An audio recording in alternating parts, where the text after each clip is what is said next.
Imagine that your mind is not just a collection of thoughts, but a ladder, one that begins in raw experience and climbs all the way to wisdom. Every time you learn something, reason through a problem, read a great book, or try to live well, you are moving up and down this ladder, whether you realize it or not. Today, I want to show you a powerful framework I call the ladder of thought, a map of how human thinking naturally develops from concrete experience to high abstraction and integrated wisdom. This ladder has been used implicitly for centuries in classical education, philosophy, cognitive psychology, and scientific reasoning.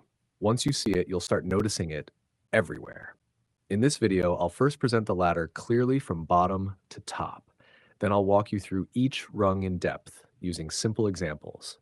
Finally, I'll show you how to climb this ladder intentionally, because wisdom isn't about living at the top, but about moving fluently up and down. The ladder of thought. At the base of the ladder is direct experience. At the top is wisdom, knowing what truly matters and why. Each rung builds on the ones below it. You can't skip steps, and if you lose contact with the lower rungs, your thinking becomes hollow. But if you never climb upward, your understanding remains shallow. Let's start at the bottom. Level 1, sensory experience. The first rung is sensory experience. This is where all knowledge begins. At this level, you simply perceive. I see this. I hear that. I feel heat. There is no interpretation yet, no explanation, no story. You see fire. You feel warmth. You hear a sound. Truth at this level is direct and undeniable, but also narrow. You know that something is happening, but not what it means or why it matters.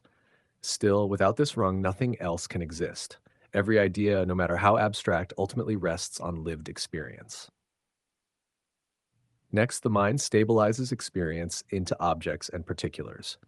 Now, you're no longer just seeing or feeling, you're recognizing this specific thing, this flame, that dog, this tree. Naming enters the picture.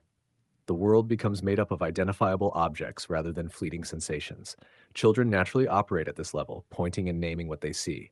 Thinking is still concrete, but it's becoming organized. Reality starts to feel graspable. Level 3, actions and events. At the third rung, the mind notices change over time. Things don't just exist, they do things. Events happen. Causes produce effects. The fire burns the wood. The dog runs and barks. This is where stories begin, because stories are simply sequences of events. At this level, understanding is still simple, but it now includes motion, consequence, and time. Much of everyday thinking stays right here. Level 4, patterns and regularities.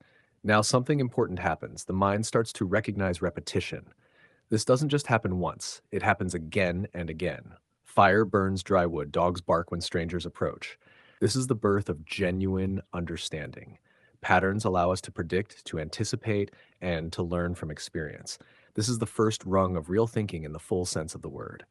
Without pattern recognition, there is no science, no learning, and no wisdom. Level 5, concepts and categories. At the fifth rung, abstraction truly begins.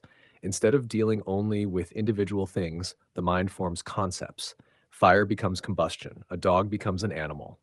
Many experiences are gathered under one idea. Language becomes a powerful tool here because words now stand for entire categories of reality.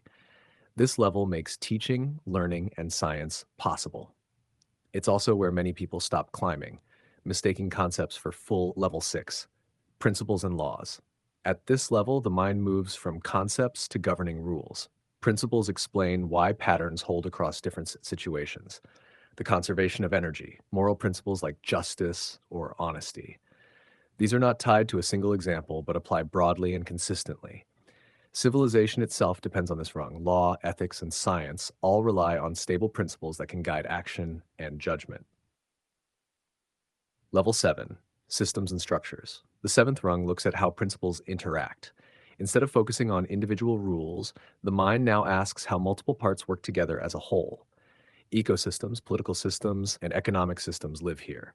Relationships matter more than isolated components.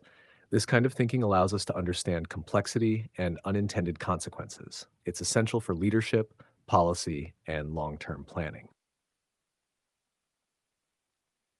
At this level, the mind builds simplified maps of reality. Models and theories are deliberate abstractions. We know they're incomplete, but we use them because they're useful. Atomic models, psychological theories, and mathematical frameworks belong here. This is where science, philosophy, and strategy do their most powerful work. The key insight is humility. Models are tools, not reality itself. Level 9, Metathinking. Thinking about thinking. Now the mind turns inward. Instead of asking what is true, it asks how we know. What assumptions are we making? What are the limits of our methods? This is the realm of logic, epistemology, and scientific methodology. Metathinking guards against dogmatism and error. It allows us to refine not just our answers, but our way of asking questions. Level 10, Wisdom and Integration.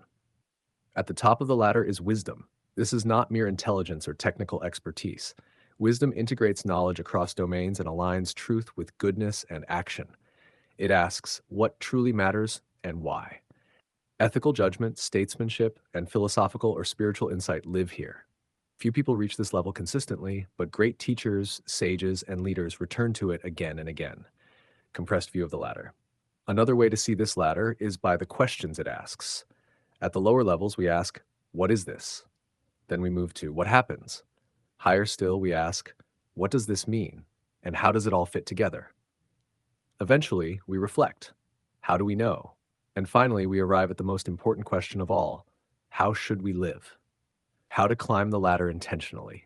Here's the crucial part.